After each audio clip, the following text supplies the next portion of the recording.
Welcome into AZ Audibles. Haley Stasiak and Eric Sorensen here with special guest, former Brophy head coach Scooter Molander. Coach, thanks for coming into the studio today. You bet. Thank you for having me. You've been around the Arizona high school football scene for a while. How have you seen the landscape of everything change?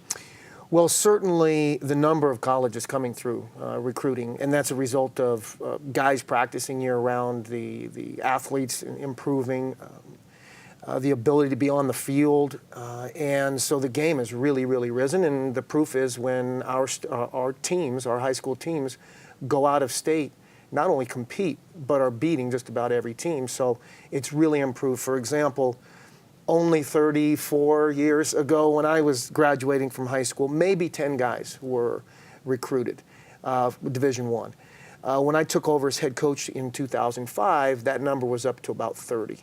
We're looking at over 60, and Eric would know this better, over 60 D1 athletes out of Maricopa County alone. Wow. So it has really improved. Coach, you've sent dozens of athletes to the next level, whether it be Ivy League, Division I. What advice would you give to not only the student athletes that are being recruited or are going to be recruited, but also their parents as well, as the process seems to be ever changing?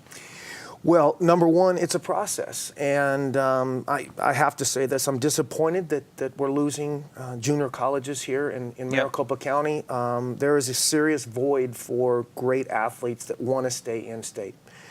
Advice I'd give athletes that every step in any career, whether it be business or whatever, there's going to be a rocky road. And as I told our athletes that, look, you're going to want to call home at least 5 times and say, I'm done with this, I'm coming home.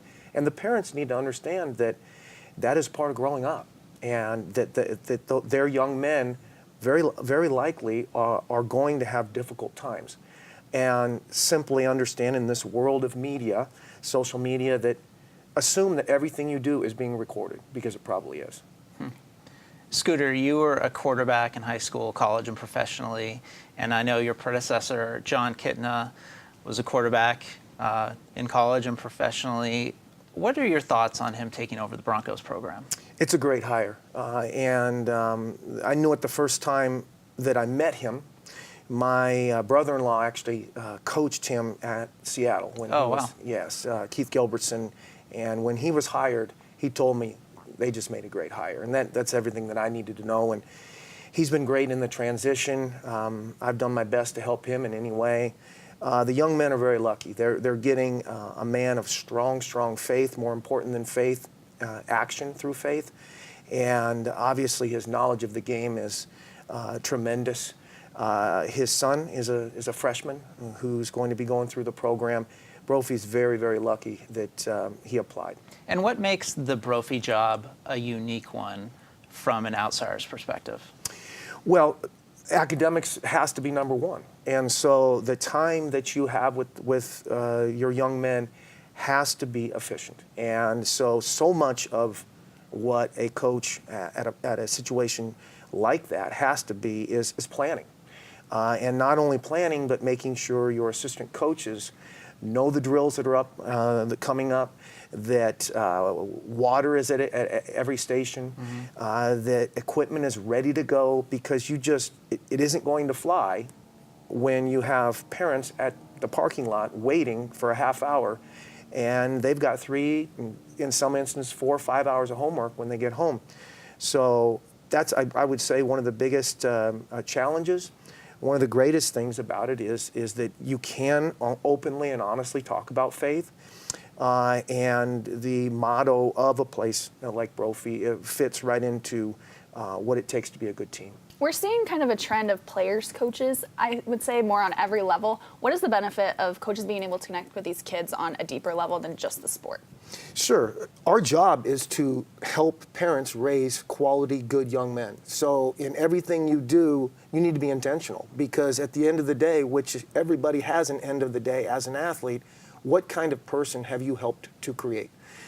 We talk about whatever a young man does on a field, he's either been coached to do that or allowed to do that. And then when you make corrections, to do it in a way that you tie real life lessons to. So it's critically important that we connect with players on a deeper level. Can you give us 2 teams to watch in Arizona high school football this spring? Well, I would say Perry High School. Preston Jones does a heck of a job. He does it the right way. That program's really, really on the rise. It's become a destination school, I strongly believe.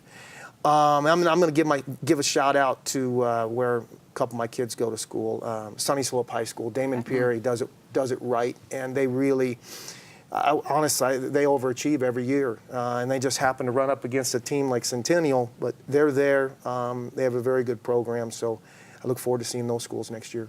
Well, thank you so much for coming in studio again to join us today. You bet. That's what we've got for you this week on AZ Audibles. Be sure to check out sports360az.com for more football content from the high school level all the way to the pro level.